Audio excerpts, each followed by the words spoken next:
and on its way forward, it strips a new round from the magazine, chambers it, and is then rotated and locked in battery position by the cam on the slide.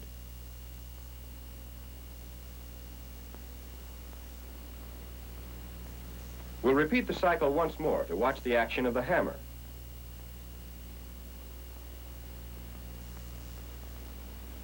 When the bolt moves to the rear, it pushes the hammer back, compressing the hammer spring. By removing the side of the receiver, we can see how this acts on the trigger group.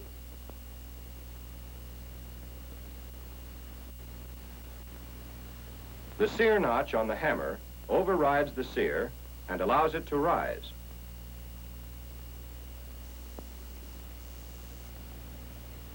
The bolt reaches the rear position and then goes forward, but the hammer is held in the cocked position. Here's how it's held back. This slot enables the sear to move in a lengthwise direction.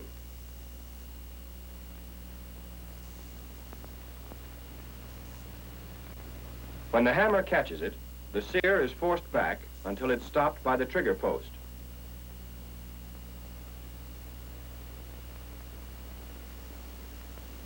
Now the hammer is cocked and a new round is in the chamber.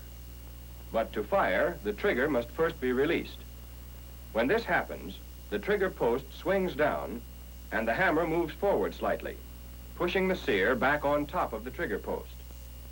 Although the position of the sear is changed slightly, it still holds the hammer in the cocked position. The gun is now ready to fire the next round. When the trigger is pulled, it raises the trigger post and the rear end of the sear.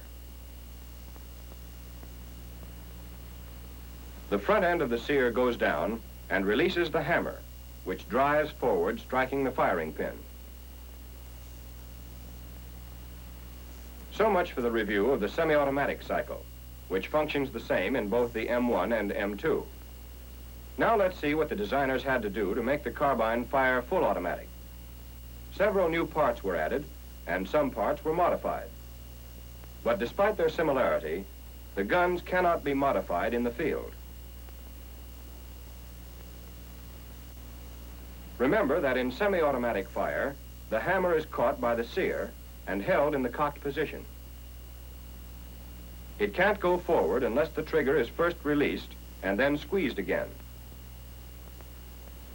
Therefore, the first thing we need to make the carbine full automatic is a device which will trip the sear even though the trigger is still depressed. It can be done by simply pushing down the front end of the sear like this, but that wouldn't be very practical. Instead, we'll call on one of the new parts, the sear trip. This is the sear trip spring and plunger. They fit into a recess on the front of the trip and keep it under tension.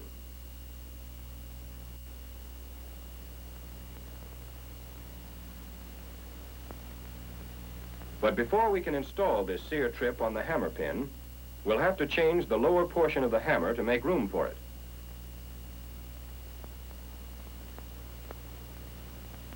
A new hammer has been designed with the lower part cut away.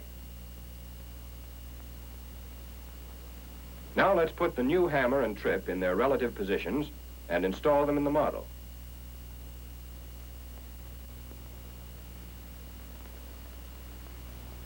This part of the trip is intended to contact the sear, but if we pivot the trip, we can see that they don't quite reach. A new sear will answer that problem. It's exactly like the old one, except for a raised shoulder, which fits underneath the trip. That's all that is necessary to establish the contact.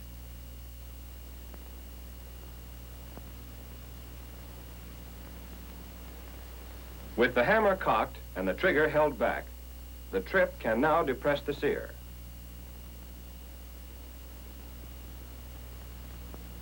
Next, we need something to pivot the trip.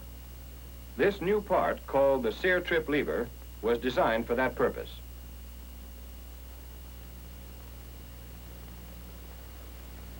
But before we install the lever, we'll have to replace this straight pin with a new one, called a crank pin.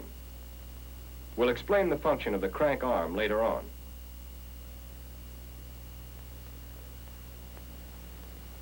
Right now, let's consider the new pin only as a pivot point for the lever.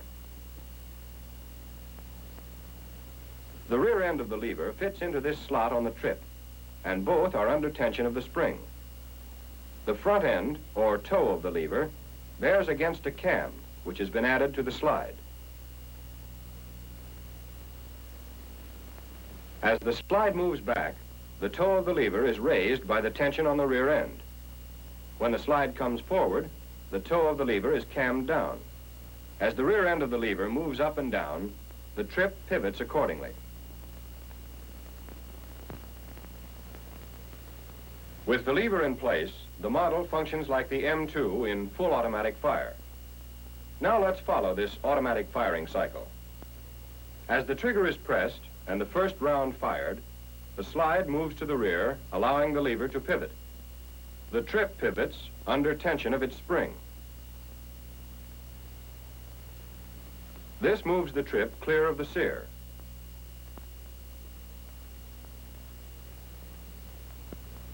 The sear now functions just as it does in semi-automatic operation. It catches the hammer and holds it in the cocked position. As the slide moves forward, the toe of the lever is cammed down. The rear end pivots the trip, which depresses the sear, releasing the hammer.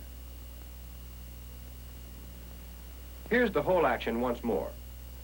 The functioning of the lever is so timed that the bolt is fully locked before the round is fired.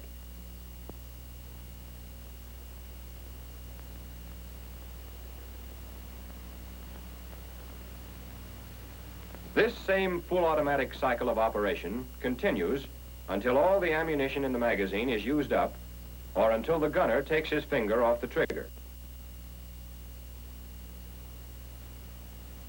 Releasing the trigger will allow the sear to be pushed back over the trigger post. The sear moves back far enough to be out of reach of the trip. Now when the trip comes down, it does not contact the sear, and the hammer remains in the cocked position until the trigger is pressed again. So much for the full automatic firing cycle. Let's look at the other side of the gun to see how all these new parts are controlled by the selector, which enables the gunner to switch from semi-automatic to full automatic fire, or vice versa. The selector is the part by which you tell the assembled M2 from the M1.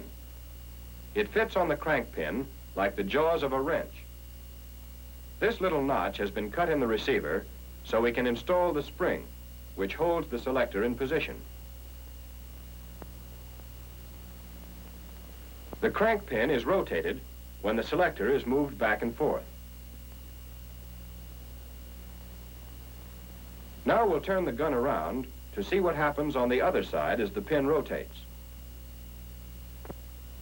By removing the lever, we can see that it's not just an ordinary straight pin, but that a crank arm extends from it. When the selector is moved back and forth, this crank arm is lowered and raised.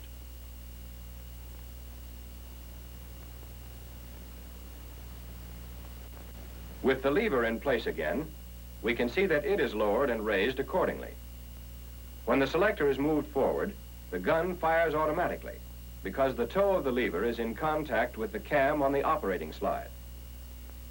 But when the selector is moved to the rear or semi-automatic position, the crank pin lowers the lever away from the cam.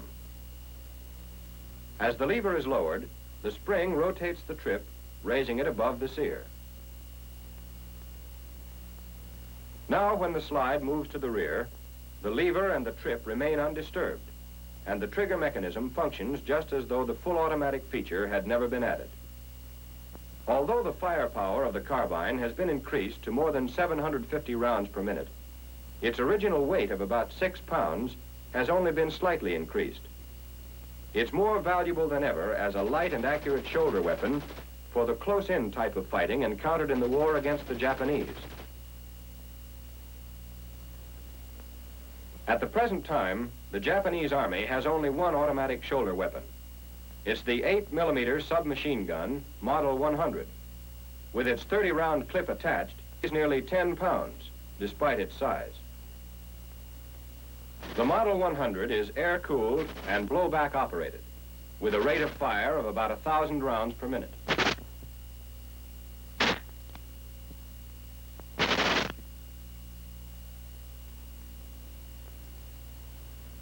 But this short 10-inch barrel and a muzzle velocity of only about 1,000 feet per second limits the weapon's accuracy. Its effective range, at best, is about 150 yards, and it only fires full automatic.